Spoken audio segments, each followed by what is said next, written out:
Hi നമസ്കാരം. ഇന്നത്തെ നമ്മുടെ റീഡിങ് നിങ്ങളുടെയും നിങ്ങൾ മനസ്സിൽ ഓർക്കുന്ന വ്യക്തിയുടെയും കറണ്ട് എനർജിയാണ്.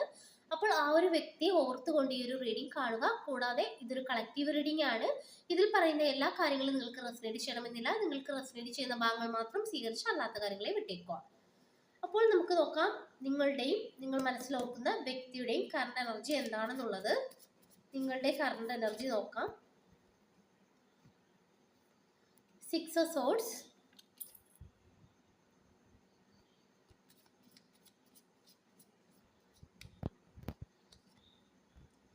Queen of Pentacles,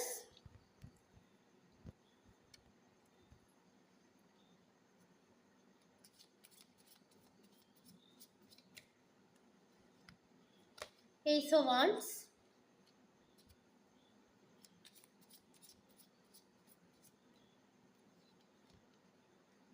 Three of Swords.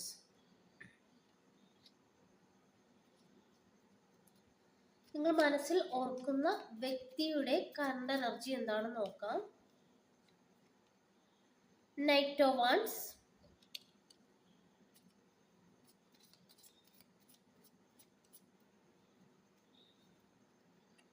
Six of cups,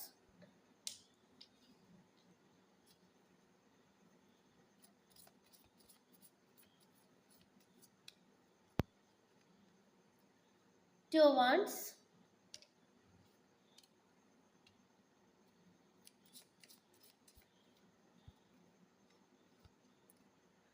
queen of cups. അപ്പോൾ നിങ്ങളുടെ കറണ്ട് എനർജി ആയിട്ട് കിട്ടുന്നത് ഒരുപാട് അടുത്ത സമയം വരെ ഒരുപാട് ബുദ്ധിമുട്ടുകൾ അനുഭവിച്ച ഒരു വ്യക്തിയാണ് നിങ്ങളെന്ന് കാണിക്കുന്നുണ്ട്.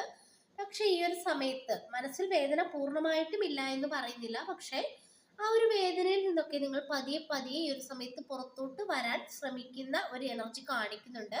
അത് കൂടാതെ തന്നെ ഒരു സമാധാനപരമായ ഒരു അന്തരീക്ഷത്തിലോട്ട് പോകണം എന്നുള്ള ഒരു ചിന്തയിൽ നിങ്ങൾ ഇരിക്കുന്നതായിട്ട് കാണിക്കുന്നുണ്ട്. അത് മാത്രമല്ല നിങ്ങൾ ഈ ഒരു സമയത്ത് ഒരു യാത്രയെക്കുറിച്ച് ചിന്തിക്കുന്നതായിട്ട് കാണിക്കുന്നുണ്ട്. അപ്പോൾ നിങ്ങൾ എന്ത് യാത്രയെക്കുറിച്ചാണോ ചിന്തിക്കുന്നത് ആ ഒരു യാത്ര നിങ്ങൾക്ക് നടന്നു കിട്ടുന്ന ഒരു എനർജി നമുക്ക് ഇവിടെ കിട്ടുന്നുണ്ട്. കൂടാതെ ഒരു ക്യൂൺ ഓഫ് പെന്റക്കിൾസ് നമുക്ക് കിട്ടുന്നുണ്ട്. ഇവിടെ നിങ്ങളോട് യൂണിവേഴ്സ് പറയുന്നത് ഈ ഒരു സമയത്ത് സ്വന്തം കാര്യങ്ങളിൽ ശ്രദ്ധിക്കുക എന്നുള്ളതാണ്. അതായത് ഇപ്പോൾ നിങ്ങൾ എങ്ങനെയാണോ ആ ഒരു രീതിയിൽ തന്നെ മുന്നോട്ട് പോവുക, സ്വന്തം കാര്യങ്ങളിൽ ശ്രദ്ധിക്കുക. അതുപോലെ തന്നെ സാമ്പത്തികപരമായിട്ടൊക്കെ ഒരു വളർച്ച നിങ്ങൾക്ക് വരുന്നതായിട്ട് കാണിക്കുന്നുണ്ട്. കൂടാതെ ഒരു ഏസ് ഓഫ് വാൻഡ്സിന്റെ എനർജി കിട്ടുന്നുണ്ട്. അതായത് നിങ്ങളുടെ ജീവിതത്തിൽ പുതിയ തുടക്കങ്ങളാണ് കാണിക്കുന്നത്. പുതിയ കാര്യങ്ങൾ, ഇതുവരെ ഉണ്ടായ കാര്യങ്ങളിൽ നിന്നും വ്യത്യസ്തമായ കാര്യങ്ങൾ സംഭവിക്കാൻ പോകുന്ന എനർജിയൊക്കെയാണ് കാണിക്കുന്നത്.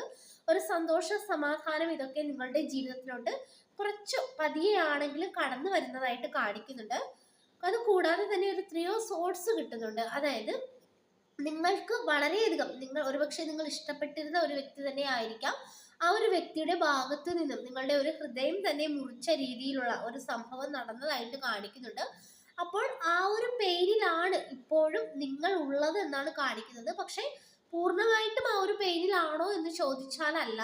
പതിയെ പതിയെ നിങ്ങൾ അതിൽ നിന്നും പുറത്തോട്ട് വരാൻ ഇരിക്കുകയാണ്. അതാണ് നമുക്കിവിടെ ആദ്യം ഒരു സിക്സ് ഓഫ് സോർഡ്സ് കിട്ടുന്നതും അതുപോലെ തന്നെ അവസാനം ഈ ഒരു ത്രീ ഓഫ് സോർഡ്സ് കിട്ടിയതും.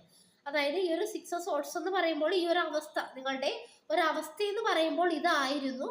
ആരിൽ നിന്നോ നിങ്ങൾക്ക് വളരെയധികം വേദനിപ്പിക്കുന്ന ഒരു സംഭവം ഉണ്ടായതായിട്ട് കാണിക്കുന്നുണ്ട്. അപ്പോൾ അതിൽ നിന്നും ഒരുപക്ഷെ നിങ്ങൾ വിശ്വസിച്ച വ്യക്തി തന്നെ നിങ്ങളെ ഇവിടെ ചീറ്റ് ചെയ്തതായിട്ടാണ് കാണിക്കുന്നത്. അപ്പോൾ അതിൽ നിന്നും നിങ്ങൾ പതുക്കെ പുറത്തോട്ട് വരുന്നതായിട്ടാണ് കാണിക്കുന്നത്. അതുപോലെ തന്നെ സിക്സ് ഓഫ് സോർഡ്സ് ഇവിടെ നിങ്ങൾ ഹീലാകുന്ന ഒരു എനർജിയാണ് കാണിക്കുന്നത്. നിങ്ങൾ ഇപ്പോൾ എന്ത് വേദനയാണോ അനുഭവിക്കുന്നത് ആ ഒരു വേദനയിൽ നിന്നും നിങ്ങൾ പതിയെ പതിയെ ഹീലായി ഒരു സമാധാനപരമായ ഒരു അന്തരീക്ഷത്തിലോട്ട് പൊയ്ക്കൊണ്ടിരിക്കുന്ന ഒരു എനർജിയാണ് നിങ്ങളുടെ എനർജി ആയിട്ട് നോക്കുമ്പോൾ നമുക്ക് ഇവിടെ കിട്ടുന്നത്.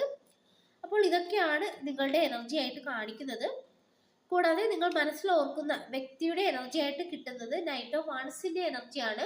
ഈ ഒരു വ്യക്തിയുടെ ജീവിതത്തിൽ, അതായത് ഈ ഒരു വ്യക്തി വളരെയധികം ഒരു ആവേശത്തോടു കൂടി പല കാര്യങ്ങളും പുതിയ കാര്യങ്ങളെ കുറിച്ച് അറിയുവാനും അതുപോലെ തന്നെ യാത്രയ്ക്കുമൊക്കെ തയ്യാറായിട്ട് നിൽക്കുന്ന ഒരു എനർജിയാണ് കിട്ടുന്നത്.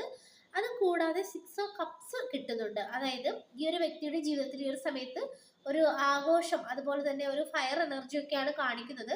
ആ ഒരു രീതിയിലൊക്കെ ആണെങ്കിൽ പോലും ഈ ഒരു സിക്സ് ഓഫ് കപ്സ് പറയുന്നത് ഇടയ്ക്കിടയ്ക്ക് ഇവർ പഴയ ചില വ്യക്തികളെ കുറിച്ച് ചിന്തിക്കുന്നു എന്നുള്ളതാണ്. ഒരുപക്ഷെ ആ ഒരു വ്യക്തി നിങ്ങൾ തന്നെ ആയിരിക്കാം.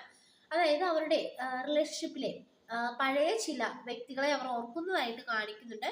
കൂടാതെ ടു ഓഫ് വാൺസ് കിട്ടുന്നുണ്ട്. ഇവർ ഒരുപാട് കാര്യങ്ങൾ മനസ്സിൽ ചിന്തിക്കുന്നതായിട്ട് കാണിക്കുന്നുണ്ട്. അതായത് ഒന്നെങ്കിൽ ഇവർ പുറത്ത് വിദേശത്ത് എവിടെയെങ്കിലും പോകുവാനായിട്ട് മനസ്സിൽ ചിന്തിക്കുന്നുണ്ടായിരിക്കാം. അതല്ലെങ്കിൽ പുതിയ എന്തെങ്കിലും കാര്യങ്ങളെ കുറിച്ച് പഠിക്കുവാൻ മനസ്സിൽ ചിന്തിക്കുന്നുണ്ടായിരിക്കാം. അതായത് പുതിയ കാര്യങ്ങൾ അറിയുവാനും അതിനെക്കുറിച്ച് അതിലോട്ട് ഇറങ്ങി പോകുവാനും ഇവർ ആഗ്രഹിക്കുന്ന ഒരു എനർജി കാണിക്കുന്നുണ്ട്. കൂടാതെ ഒരു ക്യൂൺ ഓഫ് കപ്സ് ആ ഒരു എനർജി നമുക്ക് കിട്ടുന്നുണ്ട്. അതായത് ഈ ഒരു സമയത്ത് ഈ ഒരു വ്യക്തി ഇവർ പുതിയ കാര്യങ്ങളിലോട്ട് പോകുന്നു എന്നതിനോടൊപ്പം തന്നെ ഇവിടെ ഇവരെ തന്നെ സ്നേഹിക്കുന്നതായിട്ട് ഇവർക്ക് വളരെയധികം സ്വന്തം കാര്യങ്ങൾക്ക് പ്രാധാന്യം കൊടുക്കുന്ന ഒരു വ്യക്തിയായിട്ട് കാണിക്കുന്നുണ്ട്. അതായത് മറ്റുള്ളവർ എത്ര തന്നെ വിഷമിച്ചാലും അത് വലിയ പ്രശ്നമില്ലാത്ത ഒരു വ്യക്തിയായിട്ട് കാണിക്കുന്നുണ്ട്. സ്വന്തം കാര്യങ്ങൾക്ക് പ്രാധാന്യം കൊടുത്ത് മുന്നോട്ട് പോകുന്ന ഒരു വ്യക്തിയൊക്കെ ആയിട്ടാണ് കാണിക്കുന്നത്. ഇപ്പോഴും ആ ഒരു എനർജിയൊക്കെ തന്നെയാണ് കാണിക്കുന്നത്. പക്ഷെ എന്നിരുന്നാൽ പോലും ഈ ഒരു വ്യക്തി സിക്സ് ഓഫ് കപ്സ് കിട്ടിയിട്ടുള്ളത് കൊണ്ട് തന്നെ നിങ്ങളെ ഓർക്കുന്നതായിട്ട് കാണിക്കുന്നുണ്ട്. ഇടയ്ക്കിടയ്ക്കെങ്കിലും അവരുടെ മനസ്സിൽ നിങ്ങളുടെ ചിന്ത കടന്നു വരുന്നതായിട്ട് കാണിക്കുന്നുണ്ട്. അതായത് ഇവിടെ നമുക്ക് പൊതുവെ നോക്കുമ്പോൾ ഈ ഒരു വ്യക്തിയുടെ എനർജി ഇവർ ഹാപ്പിയാണ്, പുതിയ കാര്യങ്ങളെ കുറിച്ച് ഒക്കെ അന്വേഷിക്കുന്നതായിട്ട് കാണിക്കുന്നുണ്ട്. അവർ അവരുടെ നല്ല കാര്യങ്ങൾക്കായിട്ട് മുന്നോട്ട് പോകുന്ന ഒരു എനർജിയാണ് നമുക്ക് കിട്ടുന്നത്. അപ്പോൾ ഇതൊക്കെയാണ് കിട്ടിയിരിക്കുന്നത്. ഈ ഒരു റീഡിംഗ് നിങ്ങൾക്ക് ഇഷ്ടമായെങ്കിൽ ലൈക്ക് ചെയ്യുക, സബ്സ്ക്രൈബ് ചെയ്യുക. പേഴ്സണൽ റീഡിംഗ് ആവശ്യമുള്ളവർക്ക് വാട്സപ്പിൽ കോൺടാക്ട് ചെയ്യാവുന്നതാണ്. എല്ലാവർക്കും നന്മ വരട്ടെ. Thank you.